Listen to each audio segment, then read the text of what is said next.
Hurricane, a tidal wave.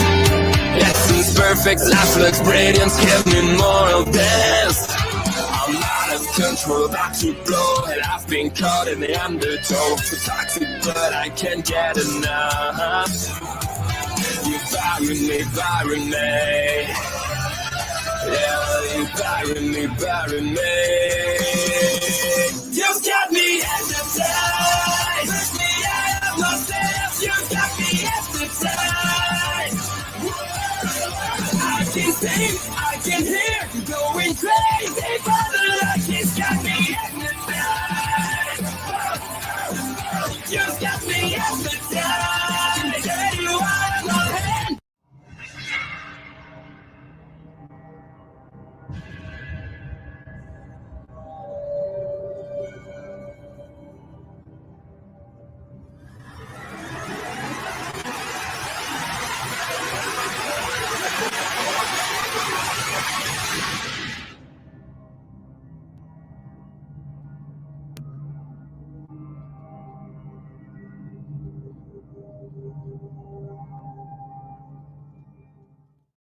Hello, everybody, and welcome to a very special, very live edition of Killer Cuts here on OLE Podcast.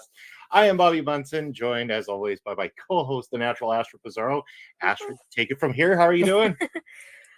Doing good. How are you? Wonderful. Can't complain. We have a very special guest, and I'm going to let you do the introduction here, Astrid. Well, long story short, I know her because we make connections in the book community. We were part of a campaign to help an author launch her book. So we called the campaign Yellow for Rosa in Spanish. So we helped our author do that. So we know each other because of the book stuff, but I know she does a lot more than that. And a lot of her reviews have been shown up in so many places. So I've been wanting to do a movie review with her for quite a while. But ironically, this is the first time we meet in person, to put it like that, online. Right. So, but Josie does amazing work with the film posters, and her reviews have been showing up in so many places for so many different movies. And it's just incredible to see her flourishing in that community as well. Even though I miss her in the book community, but she's doing good in the with the movie reviews. So our special guest, Josie. She can tell you more about what she does, though. Yeah, perfect. We were literally we were a pandemic friendship. Oh yeah. It was a 2020. It joined it all happened there. But also, I just want to say, like, you guys popped off with the intro videos. Oh, him. Get your flowers. Get your flowers. Thank you. We are going to go to the comment section as we are live, as my friends over at Prairie Pro Wrestling saying to make sure Munson is on his best behavior. So I'll try. And we, of course, got our good friend Ed Fries, co-host with Astrid, on taking over tomorrow night. Hey, everyone, excited for this, even though I don't do horror. What? Ed, you don't do horror? You've got to be kidding me. I never knew that about you. It's okay. I've slowly been getting into horror, so I would say that this is approved from someone that's still like finding her footing. Perfect. Yes. I'm a bit of a long-time horror fan. I've been watching since I was a small Bobby, if anyone could believe that there was such thing as a small Bobby once upon a time. But happy to be discussing Abigail, the release that came out this weekend. This is from the same two directors that have done a lot of great movies. We're talking about Matt Bettinelli-Olpin, I hope I pronounced that correctly, and Tyler Gillette, I believe, is the pronunciation. I am terrible with pronunciation, so, get mad at me if I did the wrong. But yes, they are the ones responsible behind the movies Ready or Not, Scream 5, and Scream 6. This is their latest release, and there is a lot to unfold here with this particular movie. And I will say, from a standpoint of horror, this hit all the notes horrifically. It hit all the notes comedically, but the best part of this whole entire picture is the casting and the writing of the people within the movie who take an otherwise kind of absurd idea and turn it into something miraculous and special, in my opinion. And I'm going to go over to you, Josie, to start giving your initial thoughts anyway, before we go too deep into the details. When I walked out of my screening, there were a lot of divisive opinions, which I wasn't expecting, because when I finished, I was like, is this my favorite movie of the year? It's almost there.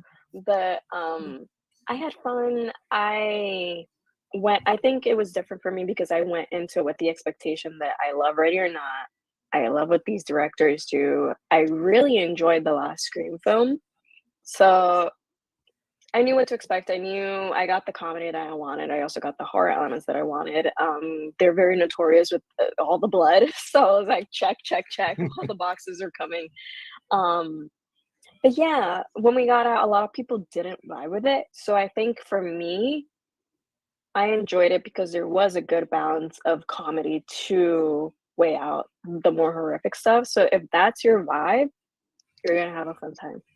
Yeah. Astrid, initial thoughts with this one?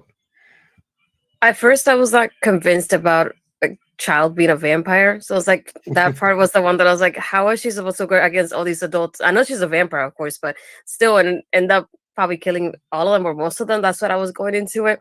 So I was a little skeptical on that end of it, but I thought, let me give it a chance because I like Radio Silence. I love what they've done with the Scream movies. I like what they've done with Ready or Not. So I kind of like have hope that it'll be good in the end, either way. But I went with it with an open mind, and I was not disappointed at all. It was just like, this was incredible. And like Josie was saying, it's like that combination of like the blood, the gore that we have in there, the casting itself, the lines, the comedy, the horror, like all the balance of everything. And it's just like, it was better than I thought it was going to be. And I was like, I'm waiting till they release it on physical because I do want a physical copy of it. Yeah.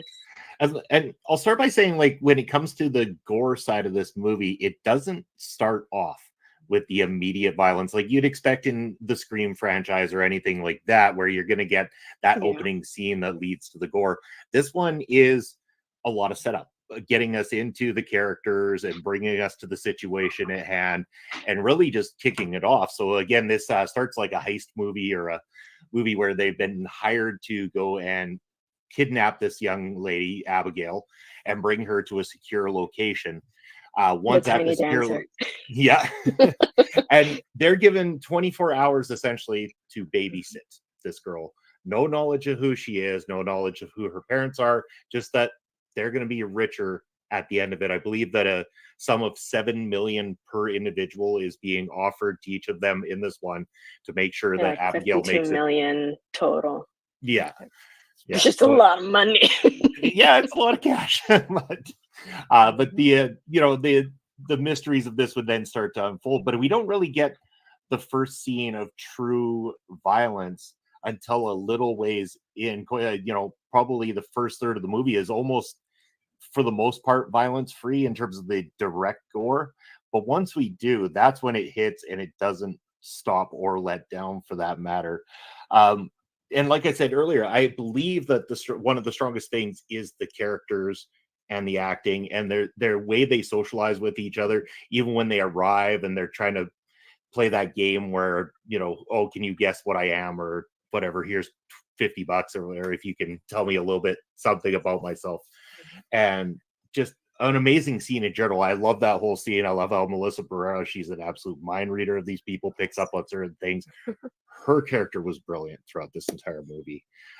Again, I'm gonna go back to Josie. Some thoughts on the opening third of the film and kind of how it starts. Yeah, I think this movie works because of the chemistry between the characters and the actors, especially the way that they're written in that scene that you mentioned, because you immediately find out who they're going to be to each other for the rest of these 2 hours.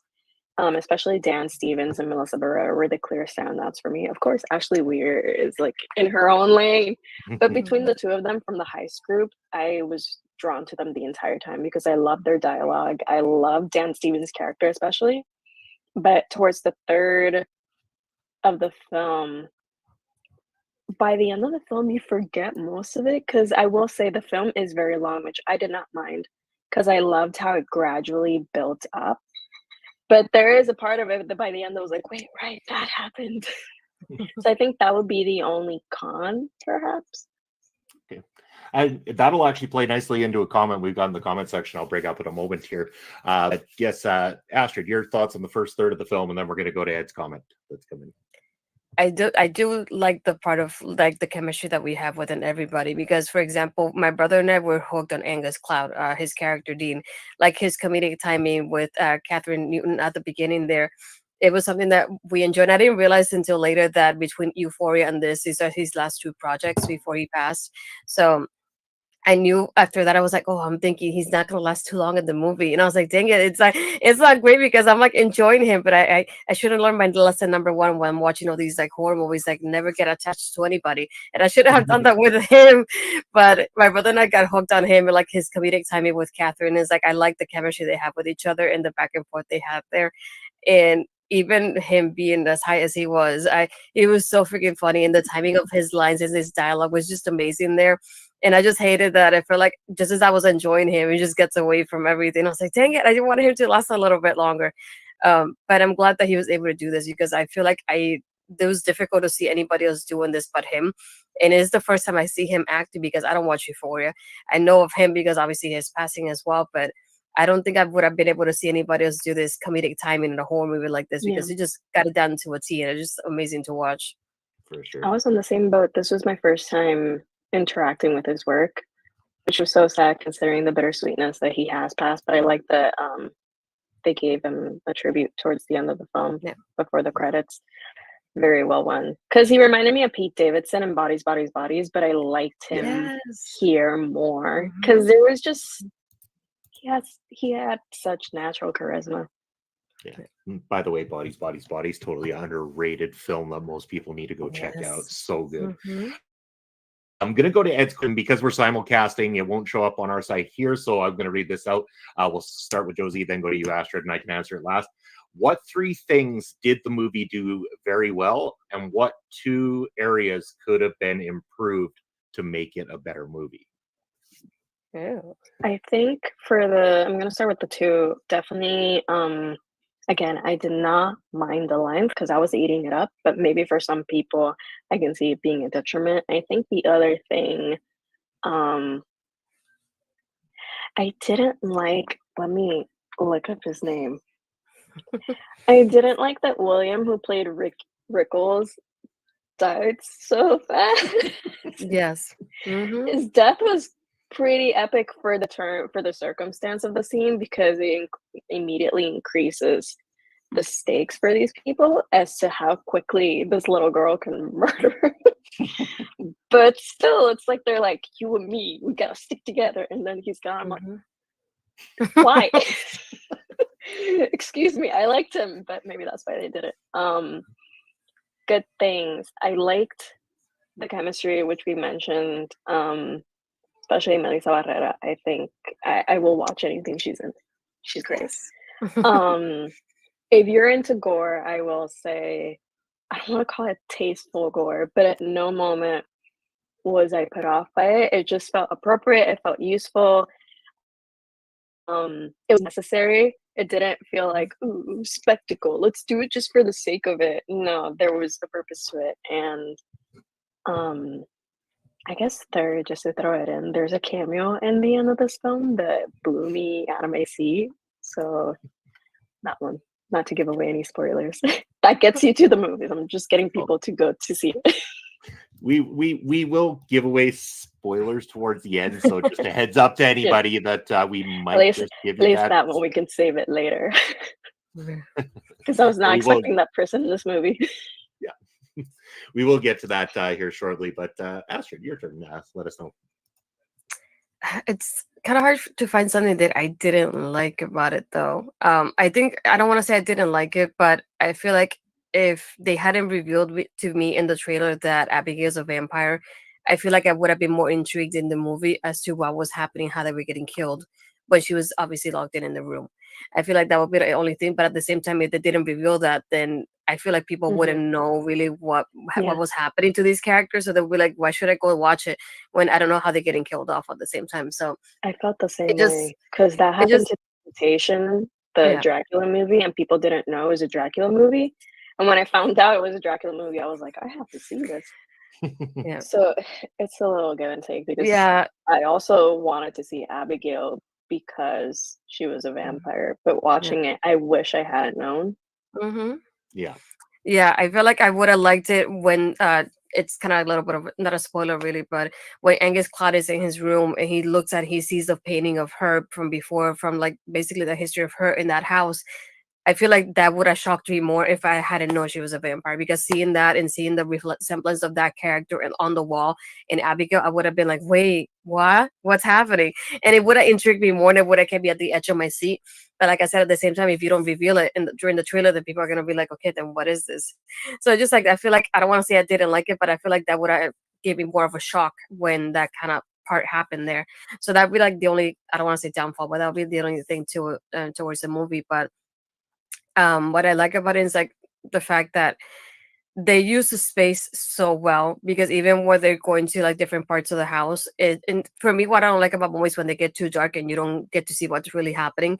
And even within this movie, we're basically 24 hours within this whole house, and even when it's, let's say, night or anything like that, it's not dark enough that you can't see what's happening. Like that, you can see everything.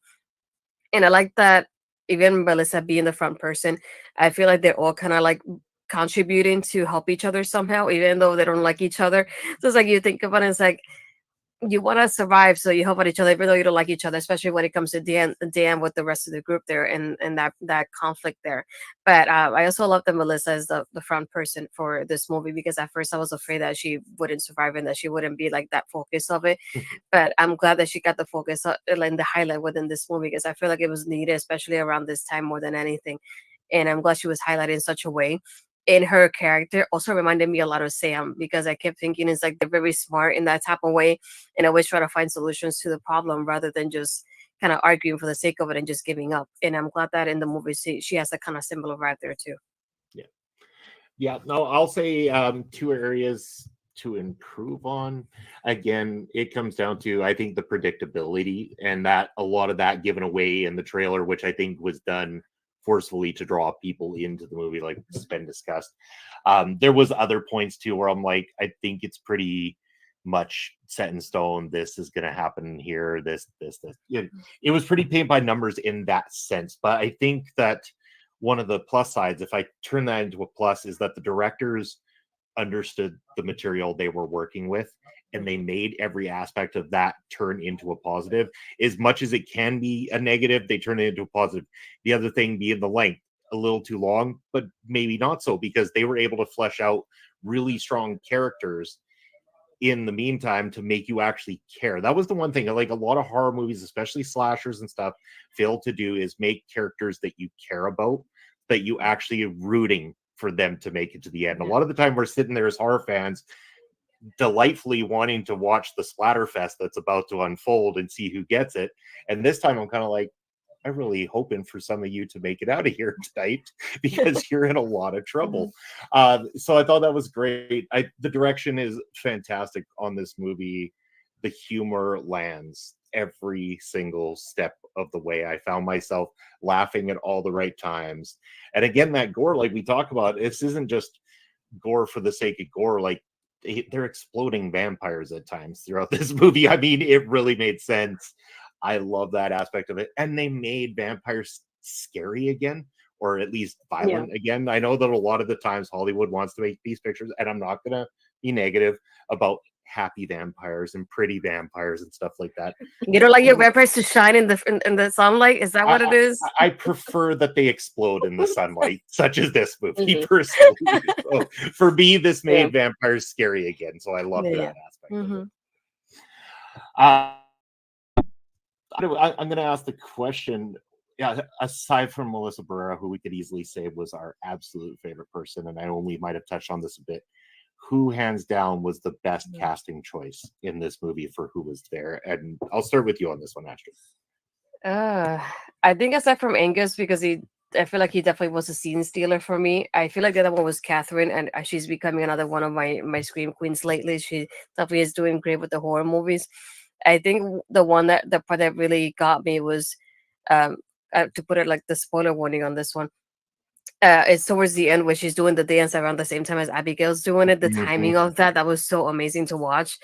And when she's a vampire and the way she's pretending not to be and turning around trying to fool them the way she did, I feel like that was amazing to watch. And even at the beginning when they found out that Abigail's a vampire, she comes in with the onions and the wood and everything. She's like, but what kind of vampire is she? Is it True Blood? Is it Twilight? Is it this one or the other one? And just like that kind of line just really got me. That's why I liked her. Aside from Angus, she's the other one that I really like the most. It's like her lines are just like, what kind of vampire is she? Because it depends on where she's coming from, because they're not all the same. And I was like, I love that because it gives you like how real it is to our world. Because for us, we will think about it the same way. It was like, from where are you from? Is it True Blood? Is it Twilight, Vampire Diaries? Like, you can name all the vampires here. And I really like that because it makes it more realistic in that sort of way. Yeah. Josie? Okay, I'm gonna I'll say the titular role, Alicia. I loved her as Abigail. I thought she handled it so well. I also just loved seeing a young actress give it their all. I thought the performance was so raw and it didn't feel like she was holding back in any sense. And I love seeing that again, especially like she can act with a capital A. And then honorary mention Dan Stevens, his comedic timing. I just loved like my reference to him. I know he's done a lot of things, but in my mind I was like, hey, that's the Beast from Beauty and the Beast. So to see him do this, and also he was in that movie with Will Ferrell. I'm blanking on the name. It's the one about the oh my gosh. Can't believe I'm blanking on the name. Anyways. It's that contest they do in Europe for singers. Oh, Eurovision. He was in Eurovision. He was really good there also as the Russian singer. So I loved seeing him again explore comedy and not take himself so seriously, and also with the accent. I don't know. There was just something about him in this film that I was like, you know what? You have range. Yeah. And I have to agree with both of you because I was kind of torn. Like, I think Alicia Weir obviously is an easy pick, and she does so brilliantly, like going between kind of sinister and evil to that sympathetic, like, feel sorry for me. Maybe I actually am hurt. And you never know, even right through to that final scene, can she be trusted? And that's a sign of great acting. But at the same time, because I wasn't as familiar, Catherine Newton stood out quite well, hitting every note. And then, of course, that dancing scene, the back and forth shots between Abigail doing it and is being puppeteered was so brilliant. I loved every moment of it. Kudos to all of the actors and actresses in this, especially to the actresses who I think stole the show throughout this movie many times. Loved it. It was delightful. So, who wants to talk about the ending? Oh my gosh. Where are we going Or do first? you mean spoiler warning for anyone? This Yeah. is your chance. But, Attention, everybody. I put it in the notes. Spoiler warning. We're going to reveal stuff here. So be prepared. Mr. Matthew Good?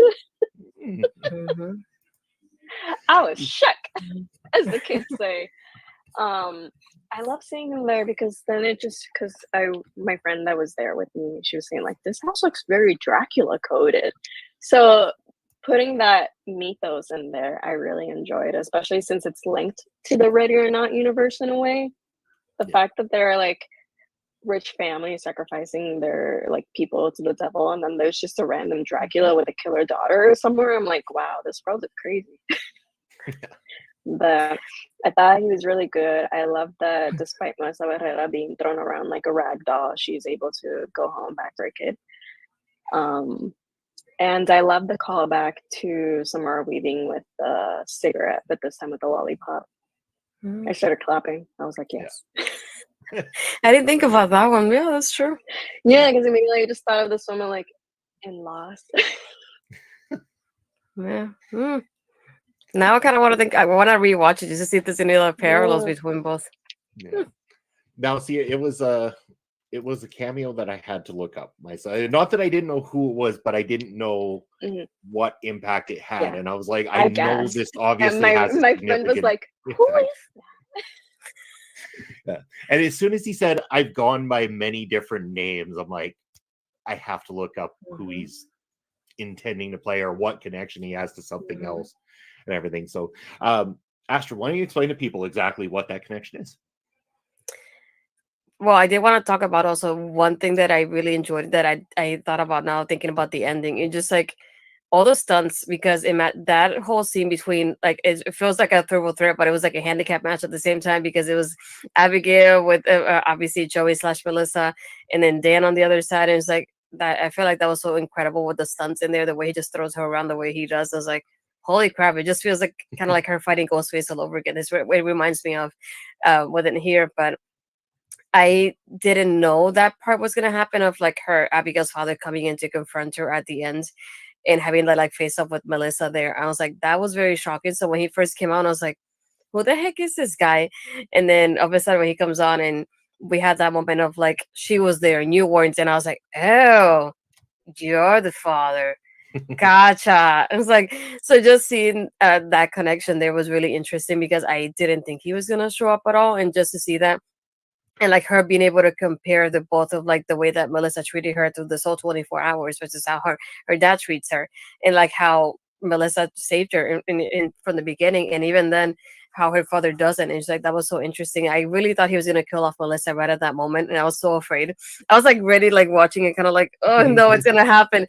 And then when he just kisses her hand, it kind of tastes the blood that she has in her hands, and just like I like that, even though she feels like he doesn't have an impact on her, like the way Abigail just begs him to let her live, and he does. And just like I was not expecting that, but I like that impact there of like how the story kind of shifts a little bit there.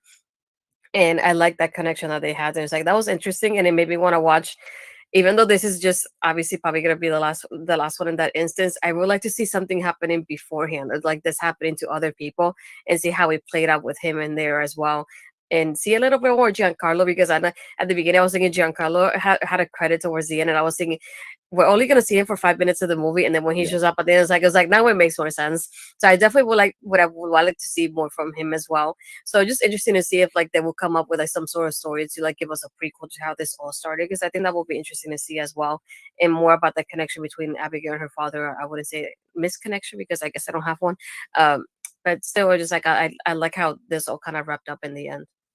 You're already answering the question I was going to ask next, is about expectations for prequels or sequels moving forward. Is this one of those movies that should be left alone as a one-off, or do we want more in the Abigail universe? Josie, your thoughts on that? I think it should be left alone. I like the idea of them doing anthologies. Like, for example, Ready or Not was demonology with rich people. Here it's And then there were none remixed with vampires. I'd love to see them continue this kind of trend they have with the supernatural and like the speculative mixed with heist and horror. I think they're doing such a great job. So I would prefer an anthology film as opposed to like a direct linked film. And I think that's a fair assessment because while I'm a sucker for prequels and sequels, it doesn't matter what franchise or anything. I am still the person who goes and pays all my money to see them. I think I would No be shame in that. okay. Own it. Oh yeah, I do. I could bring out my collection. I do own it. But I think I'd be okay with it being left alone. I wouldn't not go watch an Abigail sequel or prequel, but I think I would be okay if they said we did good enough with this one, leave it as it is. Personal thoughts though. But, or if they do it, I'm with Astrid. A prequel would be better than a sequel. Yeah. Even though we have kind of been privy to all the knowledge of what they were doing with the whole setting people up. And so, yeah, just so people know, the whole setup here is this was all Abigail. Like, this was her wanting to set things up. She works on behalf of her supposed mob boss father, or at least what everyone thinks is a mob boss father. And she brings all these people in for various reasons that get unveiled and, you know, essentially is playing with her food as we find out. No, I love that they made a direct reference to And Then There Were None in the film because it's literally the book. You just have vampires and she's the judge, just picking people one by one. But that makes me think in the book, the judge starts killing people in order of grievances from least to the most. So that would mean that like Melissa Barrera and Dan Stevens, quote unquote, had like the worst crimes against her family. But also I love that it was just pettiness. It wasn't even like they hurt actual people. It was a slight against her father's company. Yeah. Yeah. And then I like when she starts trying to pin them against each other, like psychologically trying to get I immediately called it. I was like, this girl. Yeah. Well, when she's teasing them, like, one of you, whoever lets me out, I'll let you live. And I'm like, she already can get out, you idiots. I'm like, that is not holding her in. And as soon as that opportunity came and she just kicked the entire front of the cage off, I'm like, there we go. There we go. You cannot destroy a vampire that easily. I'm sorry, it doesn't work. No, I love her line though, because when she first offers it, I think it was like two of them live, and then and they had the argument. And she's like, "Offer expired," and I was like, "Damn, those kind of lines are just like so simple." And it's like now it's only one. I was like, "Oh shoot!" And it's like those kind of lines and the timing of it. It is the you know that makes you laugh in such a way that you're like, I shouldn't be laughing. It's a horror movie, but it just attracts you even more to what's happening there. And when she said that, I was like, you definitely got me. When she said, "Offer it expired," and then when he says it back to her too, it was like that kind of back and forth is what you like to see between all the characters. And what I like about it too is like going back to what you said, Bobby, and how relatable they are, because they're all people that are wanting money because of the struggles they have. It's like we can all relate to that somehow. And it's like somebody's a junkie, somebody's a bad mother, somebody's a cop, somebody's this, and whether it's you or somebody in your life, you can pinpoint that one person that really kind of fits that role. So just like I feel like it makes that more relatable with the characters, and that's why you want to root for them, because at the end you're thinking, they need the money. I want them all to win. I want them all to get that fair share that they won by going through all this tonight.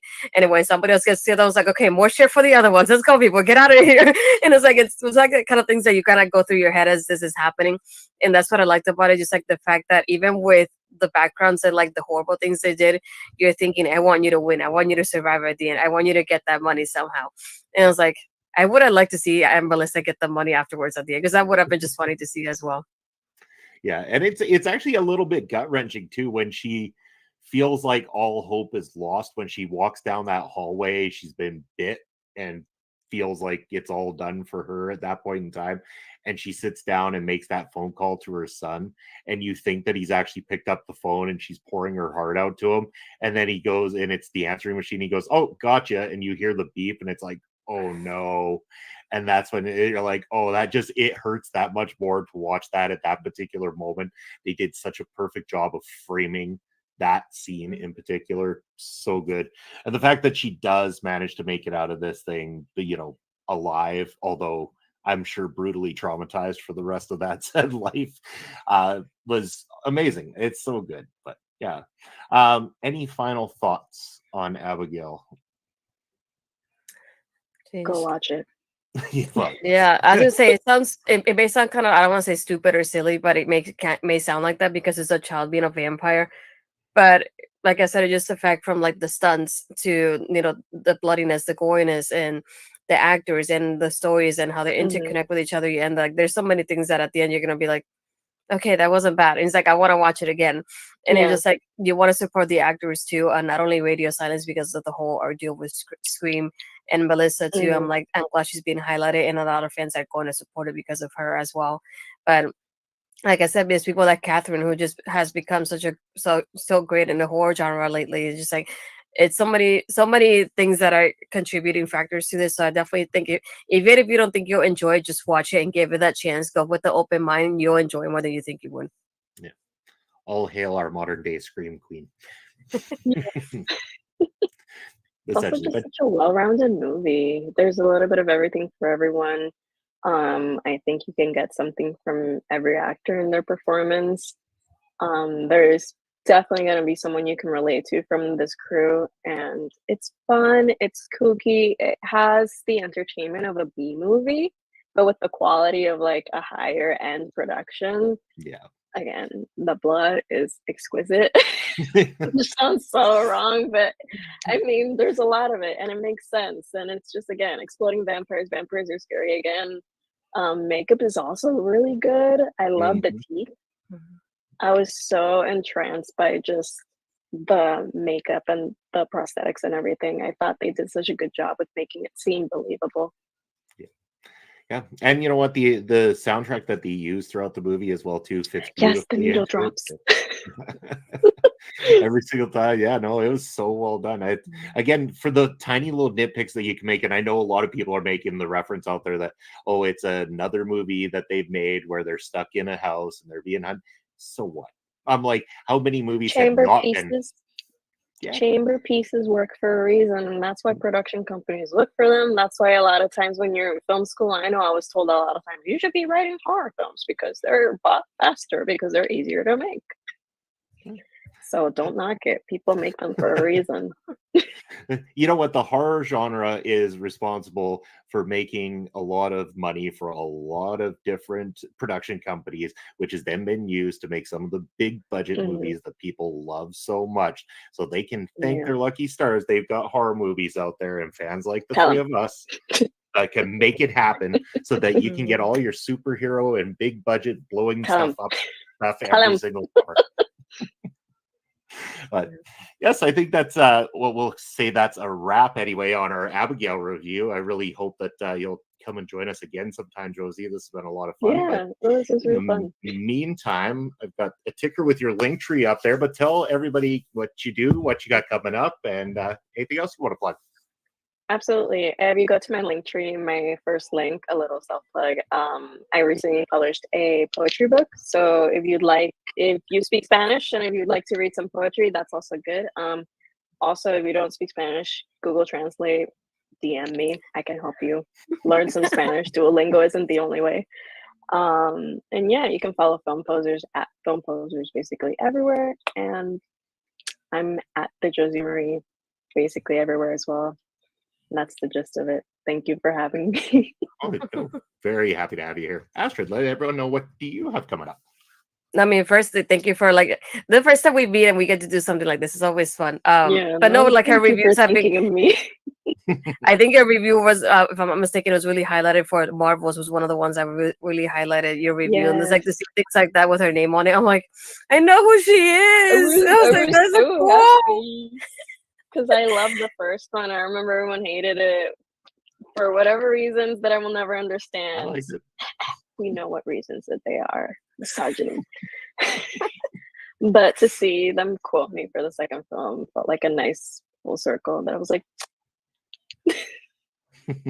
So yeah, if you haven't checked her out, she does a lot of movie reviews. So if you probably one of your favorite films, she'll probably have a review for it. So I'll definitely check her out if you haven't. For me, you can find me on my Twitter Blue Skies Astrid Pizarro and Instagram and Threads Astrid Pizarro 20. Everything else will be on my YouTube channel, which is like my name, Astrid Pizarro. Today I launched another episode of Astrid Asks on Body Slam, which is with the stunner Emily J. So if you haven't, go check it out. Or if you want to check out the first one, which was with the real deal, Say the Steal, go check it out as well. It's almost at 600 views. Let's get to it. Other than that, again, thank you, Josie. It's like not only it's nice to meet you in this sort of way, but to be able to talk about movies with you is always an exciting time. So I'm really glad we were able to do this today. And yeah, it's like I like how we were able to talk about like not only books but movies too. So it's really exciting. Yeah, we're well-rounded people in this group right now, and it was so nice meeting you too, Bobby. Hopefully, I can come back for another time. Anytime, doors always open. And I know Ed's just left one last comment here asking if everyone's seen the Deadpool trailer and what did you think? I haven't. I'm not yet. I'm watching it. I did it. I got a bunch of notifications for it, and I'm like, I'm at work. Maybe later. Yeah, same here. But if you want to catch a reaction to it, Ed and Andre gave a reaction to it here on the channel through Marvel Talk, so definitely check that out. And as for me, there is my credentials down below on the X. I am Real Bobby Munson. Instagram and Threads, it's Video Bros SK, and my personal Twitch is at @VideoBro_Bobby Munson. You're going to be able to catch me this Thursday night with Papa Smokes for Ring Respect Radio, where we're playing trivia again. It's going to be the MLW trivia on Thursday night. Then you're going to be able to join me again Sunday for Point of View, where I'll probably be doing some gaming and answer all your questions about all things pop culture. Also catch me every Saturday at Prairie Pro Wrestling, when it's 1/2 of the commentary team with Papa Smokes. That's going to be it for us today. Thank you, everyone, for joining us. Thank you, Josie, for being on the show with us, and we will see you again soon. Take care, everybody.